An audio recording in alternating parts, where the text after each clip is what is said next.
Welcome to another video. This is the Vermintide, the End Times Platinum review. Just got this Platinum on the weekend. I thought I'd do another video talking about my experience with the game. So, again, I'm going to split this into sort of 4 parts. I just want to talk about the sort of trophy list.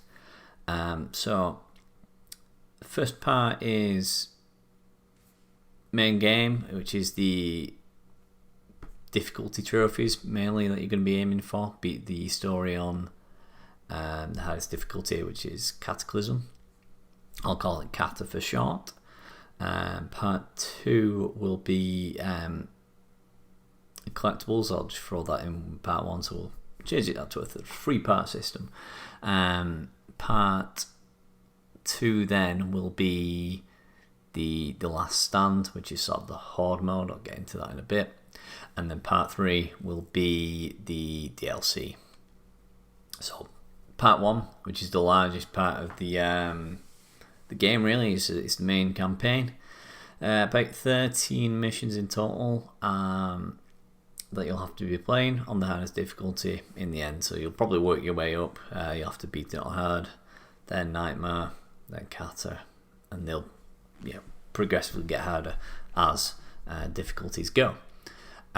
Just in case you've not heard of Vermintide, it's a Warhammer game in that sort of lore series world, and it's sort of a 4-player co-op game where you progress your way through a level with your teammates, with the focus on co-op, really.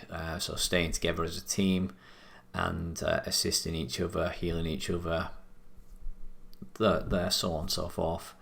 It's a bit like Left 4 Dead if you've ever played that. So the main bulk of the game revolves around 5 playable characters that you can play as. If you're not playing with others, you're going to be put with bots, so you can't just play solo. And it's not really advised that you do play solo, because the game is really focused on co-op. Like, it wants you to play as a team, it wants you to act as a team, it wants you to call out things as a team. In the game, you're fighting against rats, so you're going to have different types of rats. You're going to fight in normal rats, rat ogres, 2 types of assassin rats, and poison rats and gunner rats, each with their own sort of attacking pattern. Mainly your normal rats are going to be easy to take down. They just come in big packs, which might make it a bit difficult to deal with them. And then your assassin rats will try and pick one of your teammates out and take them down, especially if they're running off in the distance on their own, doing their own thing. That's what they're designed for. And then you've got the other bigger sort of specials that is designed to sort of take down as quickly as you can as a team. So all of them focus on that. So you've got your gunner, your poison, and your rat ogre there. So you focus as a team to kill those sort of specials. So the main bulk of the story related missions is to beat these missions on the hardest difficulty. With that saying said, so it's quite difficult. It's one of the more difficult story trophies that I've played on my list. It's really unforgiving, really. So a normal rat could kill you within 3 hits, maybe 4, and then if you get revived, then you get put into white sort of health, which you can't be revived from unless you heal. And this sort of armoured rats can take you down in one, and they're called storm vermin. So you've really got to be careful. You've got to be really on your game. You've got to know where you're going, and you've got to know what will typically spawn in a level. It's basically really RNG and what you are going to get in the level, but some levels have guarantee spawns of the bigger enemies like the rat ogres and the sort of patrols where it's like an army of storm vermin that you just sort of want to avoid. So you just gotta plan your way through the mission, knowing what you're doing for each part of the mission, and keeping up your good comms with your teammates to make sure that they're all doing what they're supposed to be doing.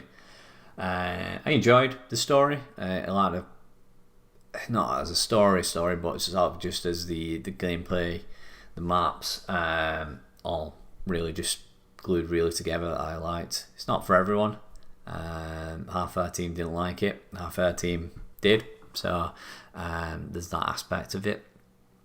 I did come into this game playing Vermintide 2, to be fair, which is a much better game. They improved a lot more on the game from Vermintide 2, so going back was a bit of a strange one for me, but I did still enjoy it.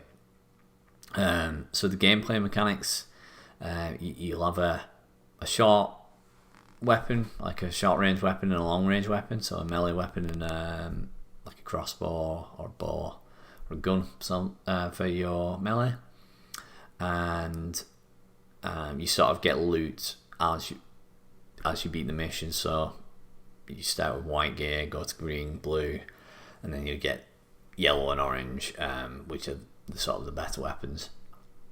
Each different colour will do different damage.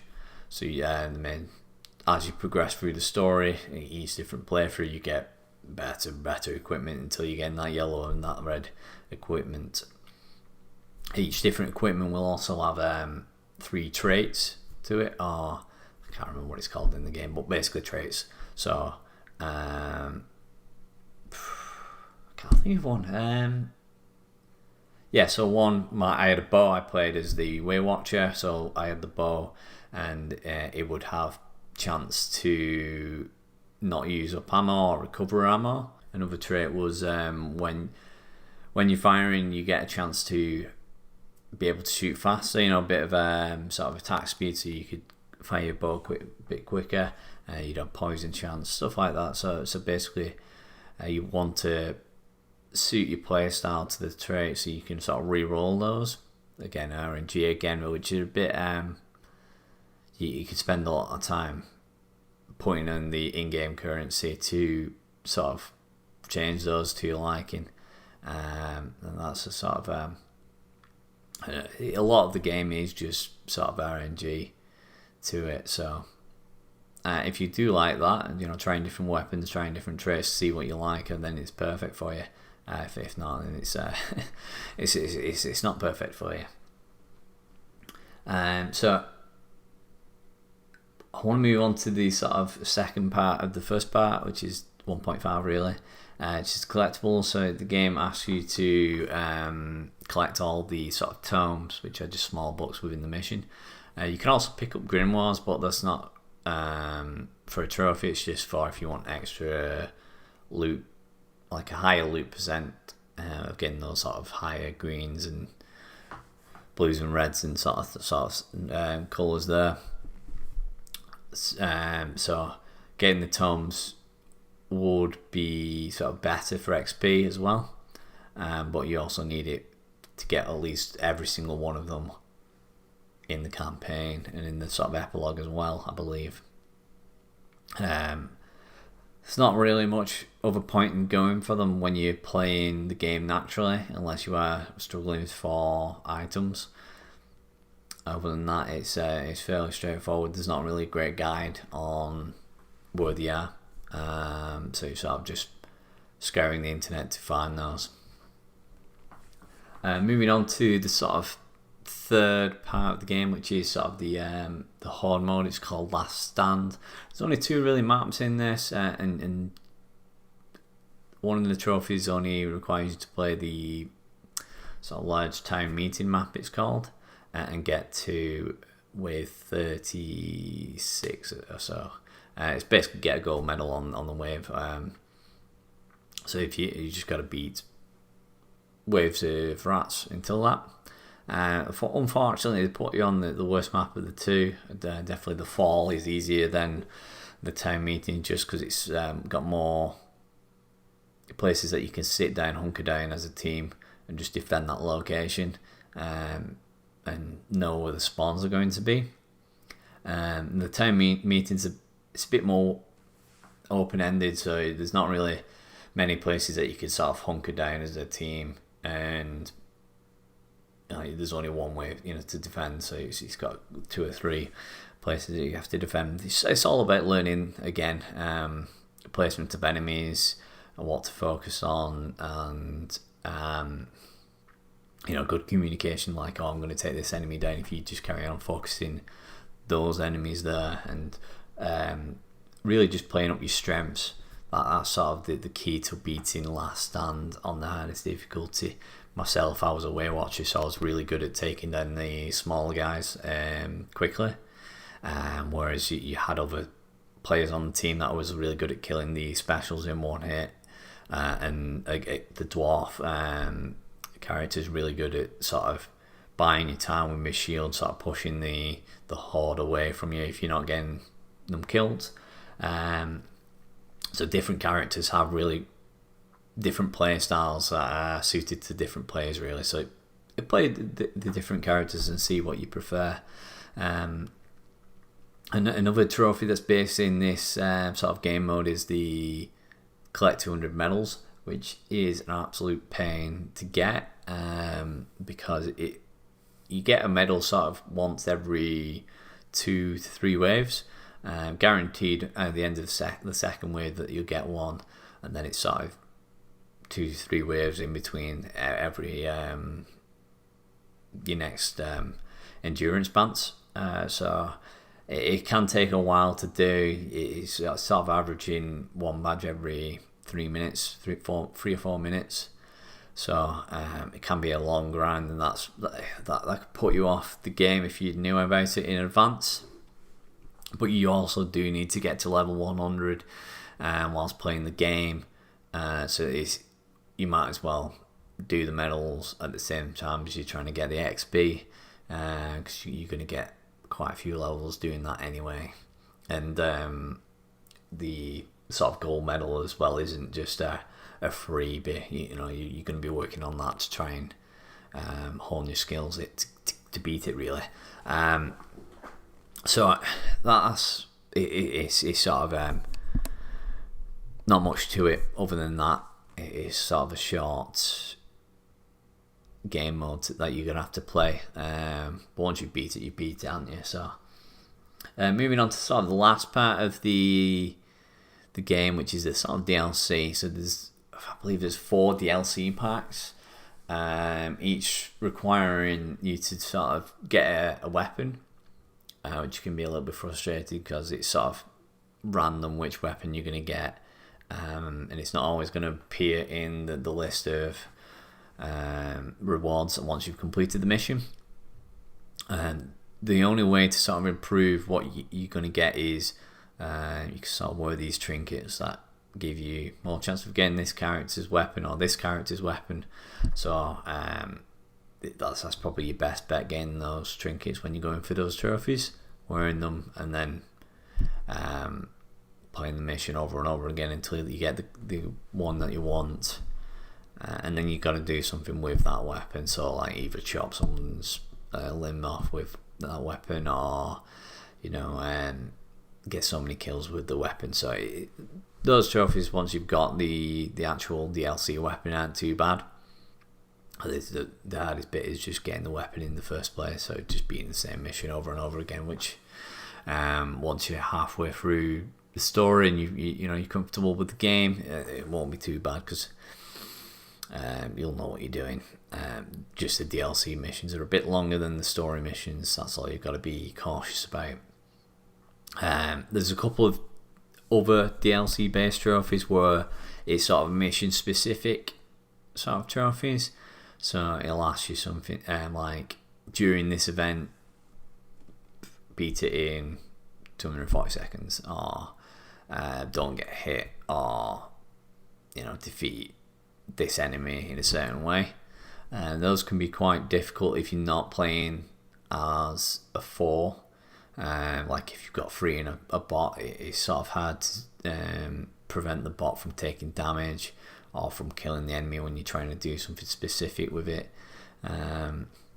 So definitely try and get a team of 4 going if you can. It's not impossible to do it with a bot, but it's just not enjoyable, is it? It's just, you'd rather be playing with your mates. So see if you can get a group together for those trophies. The one I'll point out specifically is you've got to take no damage on River Rank. Now, ideally, you want to leave one of this trophy basically to one of the last ones. So as soon as you've got really good at the game and you're really confident with the game, you want to play as a team of 4 again. And if you die before the boat mission, you can't take damage.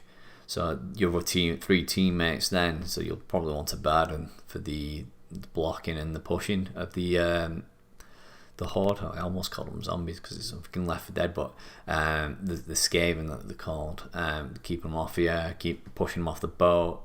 If you have a sort of a high damage for the anchors that the boats will throw on you that you need to destroy, and then you sort of a quick bow user that can just take down the small guys really quick and just leave it open up. So you've only really got the specials to deal with Burden and whoever's your highest DPS sort of character to deal with those. And again, so a lot of the game is just practice makes perfect. Play the game more, you get better at the game, and you're going to learn where the best spots are to sort of hunker down when you need to hunker down, and then where to press on and get sort of the loot and the ammo pickups, the medical supplies and all that. So it's a really fun game. I really enjoyed it. I do want to play Vermintide 2, which is a sequel, and see if I can get the platinum on that as well. But we'll see if we do get to play that game in the future. That's Vermintide. Really enjoyed it. Yeah, see you on the next one.